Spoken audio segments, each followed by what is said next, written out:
ناظرین کرام، کتاب نخبۃ الصحیحین جو کہ 100 احادیث پر مشتمل کتاب ہے، اس کے اندر ساری کی ساری احادیث صحیح البخاری اور صحیح المسلم کی ہیں۔ ہر حدیث کے اوپر ایک بڑا ہی خوبصورت عنوان لگایا گیا ہے۔ اس کتاب کا اردو ترجمہ مارکیٹ میں موجود نہیں ہے، ہم آپ کی خدمت میں اس کا اردو ترجمہ پیش کر رہے ہیں تاکہ عوام الناس اور طلباء کرام اس سے مستفید ہو سکیں۔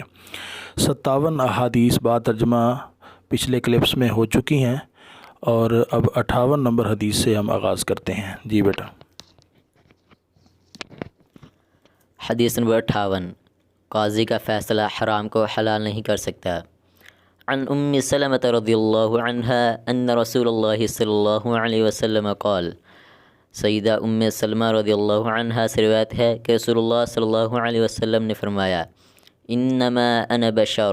بلا شبہ میں ایک انسان ہوں، وانکم تختصمون الی، اور تم میرے پاس اپنے جھگڑے لاتے ہو، ولعل بعضکم ان یکون الحن بحجتہ من بعض، ممکن ہے تم میں سے بعض اپنا مقدمہ پیش کرنے میں فریق ثانی سے مقابلے میں زیادہ چرب زبان ہو، فاقضی لہ علی نحو ما اسمع،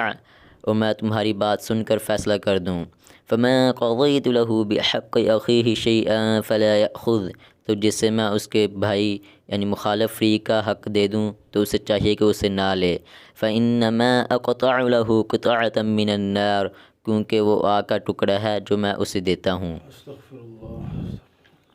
حدیث نمبر 59، جائز سفارش کی فضیلت۔ عن ابی موسیٰ رضی اللہ عنہ قال، كان رسول اللہ صلی اللہ علیہ وسلم اذا اتاه طالب حاجت اقبل على جلسائه، سیدنا ابو موسیٰ رضی اللہ عنہ فرماتے ہیں کہ رسول اللہ صلی اللہ علیہ وسلم کے پاس جب کوئی حاجت لے کر آتا تو آپ اپنے ساتھیوں سے فرماتے،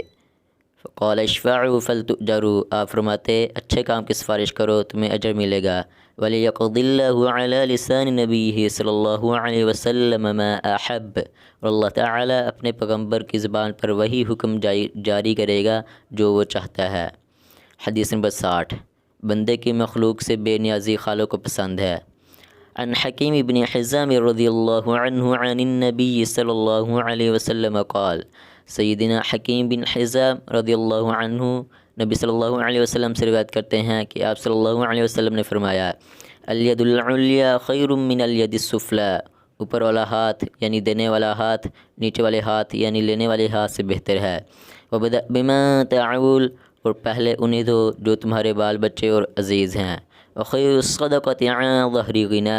بہترین صدقہ وہ ہے جس کے پیچھے غنا ہو، ومن یستعف یعفہ اللہ، اور جو سوال سے بچنا چاہے گا اللہ تعالیٰ بھی اسے محفوظ رکھتا ہے،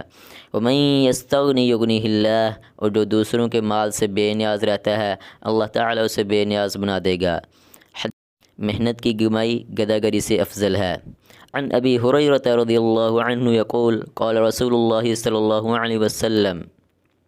سیدنا ابو ہریرہ رضی اللہ عنہ نے فرمایا کہ رسول اللہ صلی اللہ علیہ وسلم نے فرمایا،